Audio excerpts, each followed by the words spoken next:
And we're back, folks. Sorry about the long delay. That Amanda, I don't know what she's doing over there. She has wreaking havoc on the control room over there, unplugging things, plugging things in. My monitor doesn't work. What all did you do over there? I don't know. We're kind of fixing your mess over here. Whose mess? Your mess.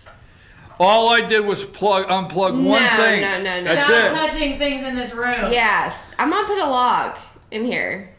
No one can go in but me and Sam. Folks, I did not touch things in the production room, and I know you believe that. Anyhow, let's get back to Good Morning from the Office, North Georgia's only live online morning show. Now, I want to do this story first, and I'll tell you why, and I want you to listen all over America out there if you're out there. We have, and we can't take every single... we can't take every single county, school board, and city to task. Not all have done this, okay? Not everyone did this. But many have found recent, if the economy is going up, and this is what is irritating to me, if things are going well in the economy, okay, and you have a job, it must not have been that's not the monitor. What? I want a damn monitor. Do you have to do that while you're live on the air? Can you let us please fix the technical problems without announcing them live on the air? Do your show. I have to announce everything on the air. I have to tell everyone. And folks, I feel I will leave. So anyhow, the economy is going well. You got a tax cut, okay? You got a tax cut. And so this week you get your paycheck and you've got $30 extra, and your wife has $30 extra, and you guys came up with $60, right? You guys have $60 extra that you could do one or two things. You can buy things for the kids or whatever. But some of your county, Board of Education, and cities think you have extra money. So we will raise your taxes. We know you have the money, so we will take it. I'm serious. Now, you can get upset and say that's not what's happening, but it's true. All of these municipalities know that there's a little more money coming home with you, and this may be their chance to get that $250 or $180 a year more from you. That being said, the other thing that they're thankful for in the economy, and you should be thankful for, is the home that you live in, the value has gone up. Okay?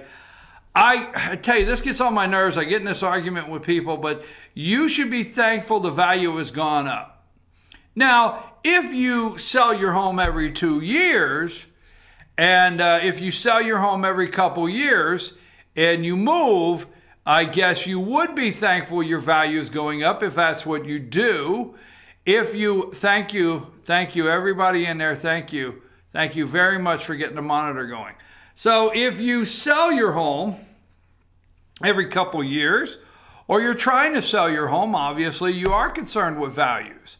But if you're just going to live there, you're supposed to thank them that the value of your home went up. And by the value of your home going up, your assessment is up, and your rollback rate on your millage, they don't use it.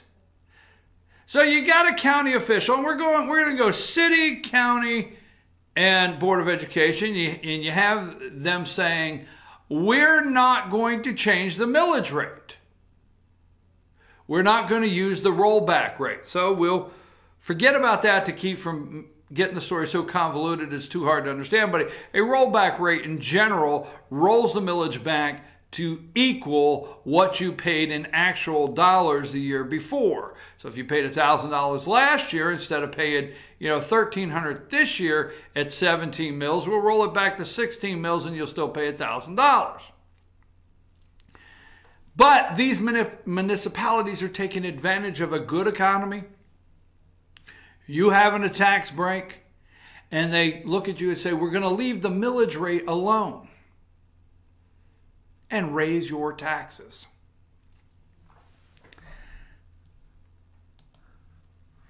Hiawassee on track to reject rollback rate, maintain current millage rate. This is Hiawassee, Georgia. This is from Robin Webb. You can go to fetchernews.com, go to Towns County and read this article.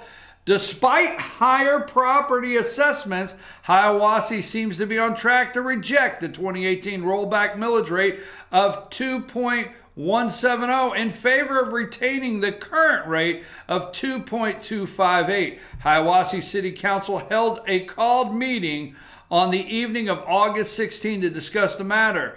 In compliance with the state law, 3 public hearings are scheduled to take place. 2 on Wednesday, September 5th at 10 a.m. and 2 p.m. and the third one at 6 p.m. on Thursday, September 6th at the Hiawassee City Council.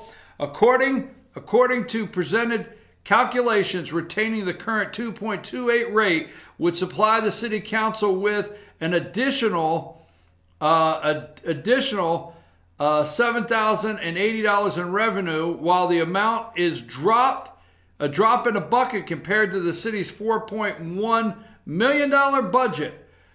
Hiawassee Mayor Liz Ordialis explains the council members on Thursday meeting that the increased revenue could, for example, be applied to continuing construction taking place at Mayor's Park.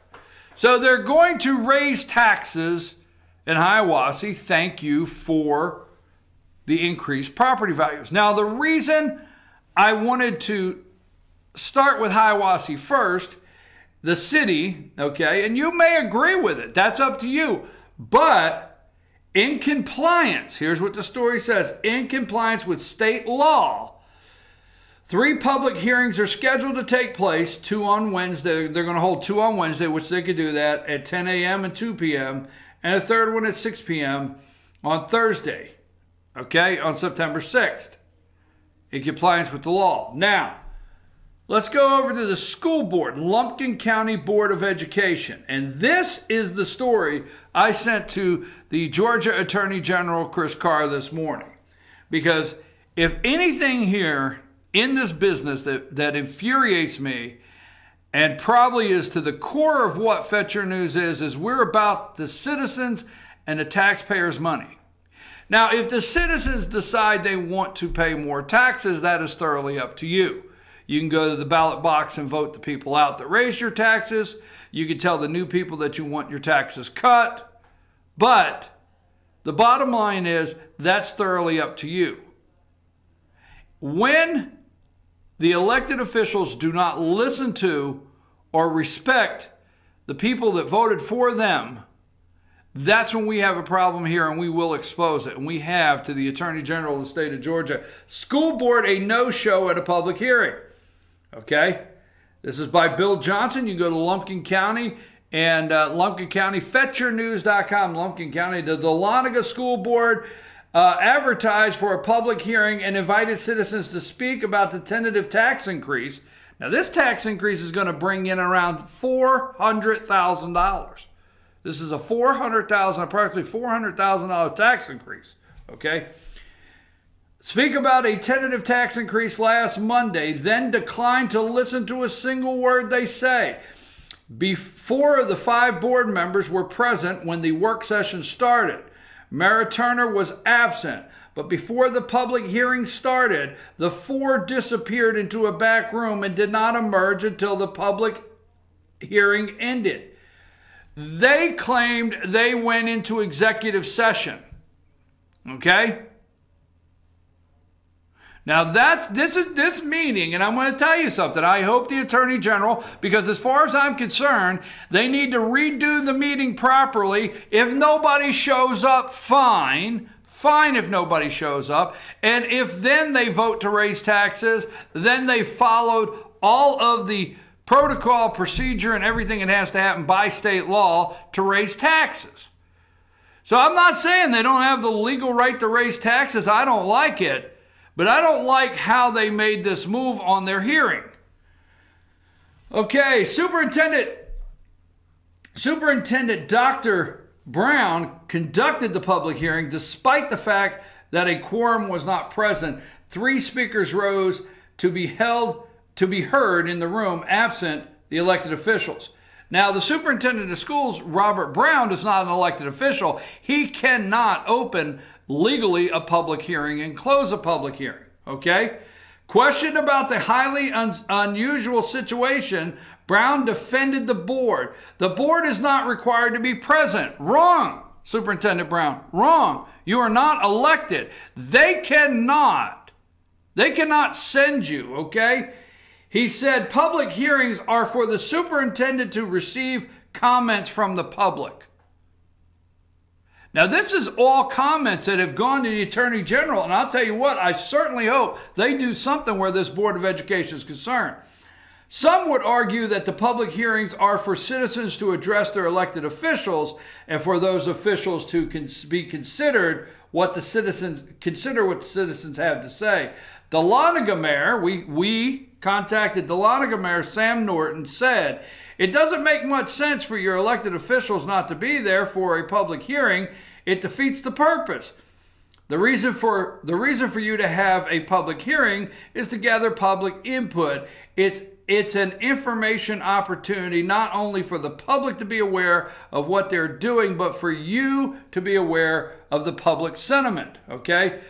The Board of Education, you need to be aware of what the public says to you. If nobody shows up, you have to sit there in order for the public to address you, not the superintendent of schools. In a Facebook post, now this is one of the Board of Education members, in a Facebook post Saturday, school board member Craig Poole said, just because I was not at one meeting does not mean that the community input was not important to me. Monday during the hearing, we were in executive session. So he admits Monday during the hearing, they were in executive session and had further business to attend to. So we sent our representative to the meeting to report back to us. You can't do that. This is what a Board of Education member even admits this, okay? He admits right here that during the meeting, okay, they went into executive session. Monday during the hearing, we were in executive session. See, they had a workshop.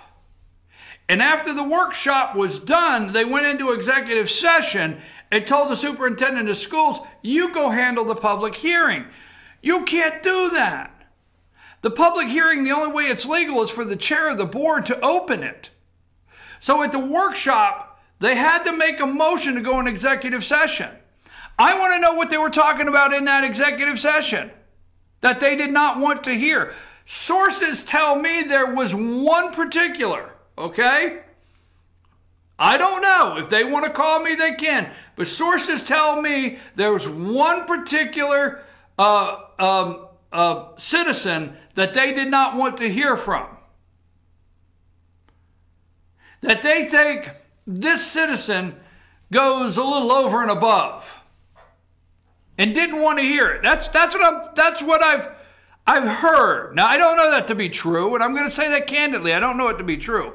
Well, let me tell you something. Let me tell you at the Board of Education, and let me tell you at the commissioners' meetings and the damn City Hall meetings. Let me tell you something right now, okay? If you don't want, you always have the one, okay? You always have the one or two that never shut up, that come to every meeting and won't shut up. And they complain about this, and they bring documents, and you sit up there and you go, okay. But guess what? Nowhere in the Constitution does it say, hey, just because you're a little bit whatever, that you don't have your freedom of speech. So if you take the oath, and you sit in one of the chairs that belong to the citizens, and they want to say something, listen to it. You don't have to like it. But here's the point. They admit, one school board member admits that they went into an executive session.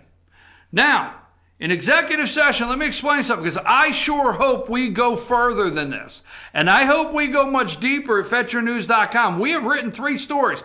If you go to Lumpkin County Lumpkin County, FetcherNews.com, Lumpkin County, click on news, okay? We've got 3 stories on this. We got a story on the actual night the meeting took place, that Bill Johnson has written an opinion piece, and then Bill and I got a lot of time on the phone talking about this, and now Bill has written this story here where he takes this off social media. So the member says they went in executive session. Executive session, folks, is for 3 things. Now, they don't have to come out and tell you what happened in executive session. They do not. But there's 3 things you can legally discuss basically in an executive session. Personnel, okay, real estate, and legal. Those are 3 things. County's got a lawsuit. Board of Education got a lawsuit. Real estate, you're trying to buy a piece of property, sell a piece of property, or personnel. You got to talk about moving teachers or reprimanding a teacher, whatever. Those are the 3 things. That's it. You can't discuss anything outside of that, purchasing stuff for the schools, spending of SPLOST money, nothing else outside of that. So in the workshop, what they had to do, now pay attention to this, because this guy admits they were in an executive session and sent their representative to the public hearing. You can't just say public hearing and leave a podium and a microphone for people to just talk, all right? They're supposed to address their elected officials. That's a public hearing. The public hearing, you go read. Now, I'm going to give you some homework. Go read the Sonny Perdue Georgia Citizens Taxpayers Bill of Rights. Okay? You think about what this board member said. I mean, this may be the nicest guy in the world, Craig Poore. He may be the nicest guy in the world, but keep in mind what he said. I was not at one meeting, does not mean I don't care about the community input at all. Monday during the hearing, we were in executive session and had further business to attend to, so we sent a representative to the meeting to report back to us. No, the hearings, say the word over, the hearings, public hearings, for you to hear, not from the superintendent of school, for you to hear from the public. That's why they're hearings. 3 public hearings for your ass, the elected officials, to hear your citizens speak to you on how they feel about you spending their money. You see, the superintendent of schools can make a recommendation, because let me tell you something. The damn superintendent of schools did not vote to raise the taxes. Has no vote. You look at the last time you went to a Board of Education meeting and the superintendent of schools voted.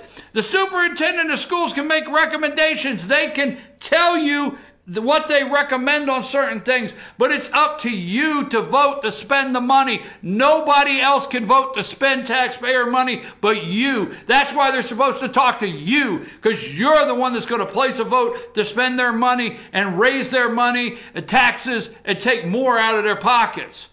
That's why it's called a public hearing. If you went into executive session, that means in that workshop, you voted to go into executive session. You voted and said, okay, workshop's closed. Can I get if you did it correctly, you said, okay, can I get a motion to go into executive session if needed? Yes. Motion. Second. Okay, we're going to go in executive session. And then when you come back out, of executive session, you guys say, hey, I need to get a motion to come out of executive session. Motion. Okay. Vote. Okay. Out. I need to get a motion to close the workshop. Close the workshop. That's how it works legally. So let me ask you something. Between that, when you were in executive session, who made a motion to open the workshop? And in the motion, did you say that you were going to use the superintendent of schools? I make a motion to open the public hearing and use the superintendent of schools as the liaison between the citizens and the Board of Education for information. Can I get a second? Who did that? Okay, open hearing now. The hearing is legally open. Who legally opened it? Who closed it? Okay? Now, now let me ask you a damn question, because it's really starting to tick me off, damn it. I don't like behind closed doors. So let me ask you a question. Think about this. The superintendent of schools is the liaison. So did the board come out and sit there? Now maybe he did. But did the board come out there and sit there and in front of the citizens, in public, okay? In public, did the superintendent of schools relay the information from the citizens to the public out in front of everybody? Was everybody sitting out there and the superintendent of schools says, okay, I need to give you an update on the public hearing.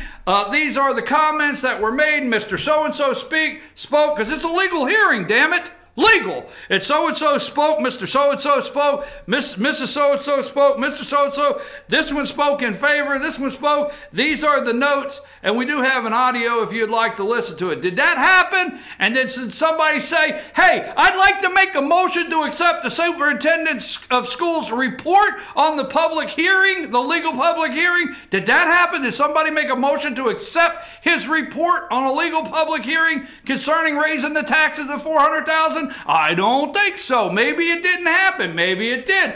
Or let me have an answer on that. Or did the superintendent of schools leave what is called a public legal hearing about tax increases of $400,000? Did he leave and go back in a room and shut the door and stay in there with the Board of Education for 10 minutes, 5 to 10 minutes, and relay what happened behind closed doors? Did he? I'd like to know. Because if he did relay that behind closed doors, guess what? That's not executive session. That's against the law, damn it. It's not executive session. A superintendent of schools cannot go behind closed doors with the Board of Education in a quorum. I'm telling you, what the hell? Sorry, I didn't mean to get worked up over that one. But I'm going to tell you, you know what? You can laugh at me all you want. I don't care. You could say I'm crazy as hell. I don't care. I got a constitution that says I can be just a little bit crazy, damn it, and say what I want. But let me tell you something. If you call a public hearing and you say it's from 6 o'clock to 6:30 and you put it in the legal Oregon and you tape it to the front of the glass door at the Board of Education so that the public knows there's a public hearing and they're about to raise your taxes $400,000, and if you say it happens between 6 and 6:30, then at 6 o'clock you need a Board of Education to sit there and say it's now time for the public hearing. And then you need to just sit there till 6:30, because guess what? If somebody gets off work at 6 o'clock and they want to rush over and they're working and they got 3 kids and it's their tax money they're interested in and they can't get there till 6:25. The law says that hearing better be open at 6:25 when that person walks in. And that person better be able to come to the podium. And that person better be able to address their elected officials and say, I agree or oppose this tax increase that you're about to vote on. And then at 6:30, you close it. So if you open it at 6 and you say 6:30, you close it, and not a soul shows up, and all you do is talk about fishing or whatever you want, fine. But that 30-minute window or whatever you have advertised better stand, and it better be the elected officials beholden to the citizens. You work for them. You're a servant to the citizens. That's what better happen. So if you have a third hearing, I think your tax increase is illegal based on your public hearing. I think they need to look into your school board meetings based on what you did just that night. I think you should be held accountable for violating the public hearing laws / executive session / behind closed doors. I hope the Attorney General looks at every bit of this. I hope there's enough citizens over there with outrage just over that alone. And if you have a 30-minute hearing or whatever, and you sit there and the public comes and tells you, and if nobody shows up, then vote to raise the taxes and go on, and then everything is fine. But to have what I call the arrogance, okay? School board, county commissioners, and city councils all across Georgia routinely hold public hearings on the same day as the executive sessions. They simply open the public hearing, listen to the citizens' comments, close the public hearing, and then go into executive session. You can look at all of this at fetchernews.com, Lumpkin County. That's why I brought up Hiawassee first. Because if you go to our Hiawassee, Our reporter tells you that in compliance with state law, 3 public hearings are scheduled to take place on September 5th at 10 a.m., 2 p.m., and 6 p.m., Thursday, September 6th. And after that, and that city council needs to all be there. A quorum of the city council needs to be there to hear the public. And that's the bottom line. School board, Lumpkin County, go to fetchernews.com, Lumpkin County, click on news. You can see all of our stories, and we're not done with those right now. I'm your host, BKP. We'll take a break. When we come back, I got another Lumpkin County, 2 more Lumpkin County stories. Interesting. Take a break.